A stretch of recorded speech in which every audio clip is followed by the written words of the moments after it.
Hey guys, what is up, and welcome to Mr. Hankey's low elo patch notes for 723. We're just gonna jump right into it. I'm not gonna cover the new champion. I'll maybe do that in a new video when she actually comes out. But what I will say is that she's gonna have a steep learning curve. But I think her kit right now is just so overloaded that you could probably jump in and play her and see success with her. She's definitely gonna see some nerfs, I think, after playing her on the PvE. Alright, so the first one is Gragas. They just gave him the attack speed bonus that all the other tank junglers received. I still don't think he'll be played that much. I haven't seen tank junglers that much. I don't think they're that effective. Everyone's just doing so much damage right now. Um, that I don't see any need to take a tank in the jungle. I don't think this will bring him like back in the meta or like seen that often, because why would he be playing him when he could be playing Sej? I mean, they do the same job and Sej just does it a lot better. Malawi just got 2 bug fixes. Really isn't make or break or anything. Let's see, Jinx. Jinx's E now like will stop like dashes or like the Jarvan EQ. This is a good like buff, I guess, but it doesn't really like help buff aspects to throw her back into the game. There's just so many better AD carries you could be playing, and this change doesn't address that. Um, we'll they'll probably like roll out some more like buffs on some of the AD carries that aren't being played as much. Like I haven't seen Jinx, I haven't seen Sivir. It's been nothing but like Kog'Maws, Zayas, and Ashes. That's all I've seen, honestly. And Azrael whenever it gets through, but that's just because of Klepto. Let's see, Rammus's base armor is getting nerfed. I don't think this will be like much of a difference. He's still the king of the jungle. Like earlier, I was like, why would you play Gragas when you could play Sej? Rammus is also a very good tank jungler. And his ganks I think are just like so much better, especially for low elo, so you don't have to hit those like flash E's on Gragas or worry about his barrels. Rams can just like tower dive and bowl people over so much easier. He's like the pantheon of jungle, I'd like to say. He's just like really easy, but yet effective. Shyvana has been a monster. She's been like sitting at like a 52% win rate, both top and in the jungle. They're nerfing her early base damage attack. I don't think that's going to do too much to her. I think she's still going to clear like a monster. She's still going to power farm like a monster. And in the top lane, she wins a lot of trades just because of she has no mana. And if you hit an E and your W and Q are up, you're automatically going to win that trade. As long as you quit the trade after your W goes down. Ooh, Talia.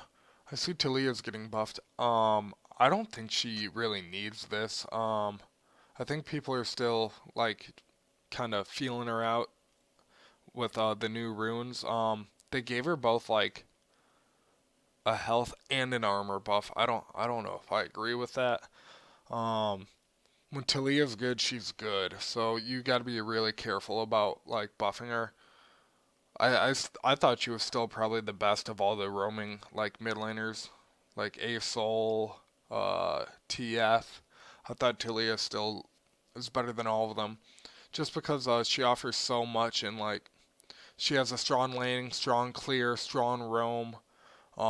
It's pretty hard to gank her with her like landmines and her knockbacks. Like I think she's just like a strong champion, probably one of the best roamers in the game for those of you that want to play mid lane. I didn't think she needed these buffs, but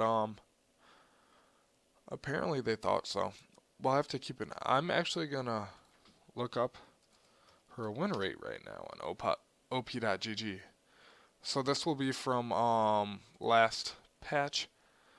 Let's see, middle. Let's find her. Control F. Talia. No, I guess she was sub 50%, but like that's not horrible. She's at 49%. I don't know if that calls for like a buff or anything. You don't see Cass getting buffs. Yeah, you won't see anyone here getting any buffs, but yet Talia gets that buff. Oh, I guess Twisted Fate is doing better than her. Oh no, she does have a higher skill ceiling and a higher skill cap than TF, so maybe that's why it's lower as well. TF is really just point and click. Other than his skill shot Q, is it? Yeah, whatever it is. But I think Talia has more upside, more potential than TF. But whatever. So this happened. These were like hot fixes, you could say. Especially the Sona one. From last patch. Ivern's just doing so shitty right now. Him and Nunu, they're just in an awkward place. I assume they're eventually gonna come out with like a counter jungling keystone maybe that's not Dark Harvest. Just because Dark Harvest doesn't work too well on these two. But until then, I don't think, or until an item or like meta shift, these two aren't going to see that much play. Orin is he received some buffs. I didn't think he needed any. I think people just need to kind of like still work on figuring him out on when and when not to play him. Orin's honestly going to be a monster. The next time tank meta rolls around, Orin's probably going to be picked all the time. Like, he's going to be a pick ban just because he makes all the other tanks so much better that have CC. But, he's just not seeing play right now because damage is just so high. Like, why would you play Orin? And we just got out of a tank meta. I don't think people are, like, wanting to play tanks that often, especially because it's preseason. They want to have fun. They want to be doing lots of damage. But yeah, they gotta be careful with buffing him because as soon as like a tank meta rolls around, he's gonna be busted. Just because not only is he gonna be strong himself, he makes other tanks around him stronger. If that makes sense. Then Sona's just overtuned from the keystone changes. Or the rune changes, I should say, in general. So they like toned her down, but she was still really, really strong. So I think they said they were gonna keep an eye on her. Her and Yorick, they said they'd have to keep an eye on because both their win rates shot up. There were some Yorick nerfs on the PBE, but it looks like they didn't go through with them, which is what I like to see. Okay, so the runes, they just nerfed area all around. The early games, like, nerfs aren't going to hit that hard, because it's, 5 every time you proc Airy, and in the early game, usually it's when you're poking them that you proc it. What's going to hurt is the 60 late game and 40, because during a team fight, you get, anywhere from, 2 to 5 Airy procs off if it's a rather large team fight, so you're almost losing out on, 60 to upwards 300 damage. So it's gonna be interesting to see what people go. I assume people are still gonna go Airy for the lane dominance. I mean that's that's a big reason why it's so good right now. On the Pantheons. Oh, I don't want to say Lux. Lux should probably be going Comet. One of the few champs that can use it, but those that have spammable poke, they're the ones that are taking Airy a lot of the time, just to get that lane dominance. So it's gonna hurt the game all around for those that take Airy. But I don't think it'll affect laning phase that much, but you'll feel it late game for sure. Let's see, Predator. I haven't really seen too much of this. This is probably one of those keystones you got to keep an eye on. You don't want to buff it too much. It could get out of hand. You don't want assassins making this the go-to assassin keystone because its cooldown is so low. Just because it'll cause those early games to what am I trying to say? It'll cause those 20-minute games you saw when Thunderlords first came out. That's how strong of a keystone this this potentially could be. Yeah, you don't want to see 3 to 5 Predators a game. People just running around getting those early kills and snowballing, especially with towers. Like towers didn't get like directly nerfed, but they got indirectly nerfed with the rune changes. Everyone just takes them so much faster.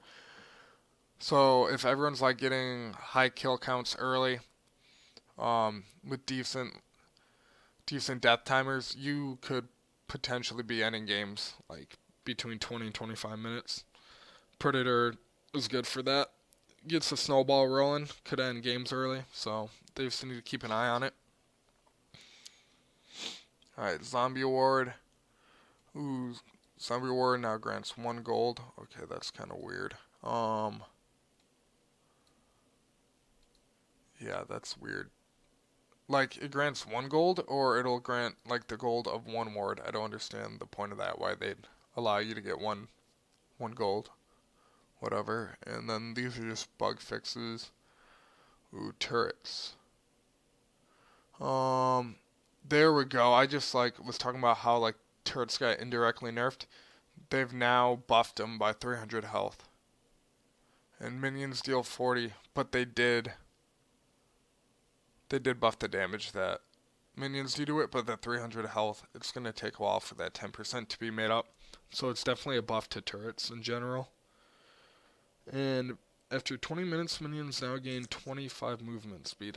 So it's to like, yeah, it's to get the game going faster, I guess, after 20 minutes. So they, basically, Riot just probably thought that games were ending too soon. So they buffed turrets. I don't know how I feel about this. It felt good to have like split pushers finally be back, especially with those going in the resolve tree. We'll see how this affects games. It's probably gonna make them longer. I think it definitely will. 300 health is a huge buff. Let's see. And then I don't think anything else really matters here. Nope. Alright guys, well, thanks for tuning in. Hopefully you learned something. Look at all these fucking bug fixes. And these sexy skins. I do like the Jin one. The Jin one's pretty cool, but I didn't think Jin really needed a skin. Didn't he just get like 2 this season alone? Oh well. Give Vlad some love. Fuck Vice, she got one. Vayne's had like 50. Gotta get some other people some skins. Okay, guys, I'm calling it a day. Thanks for tuning in. Hope you enjoyed the video.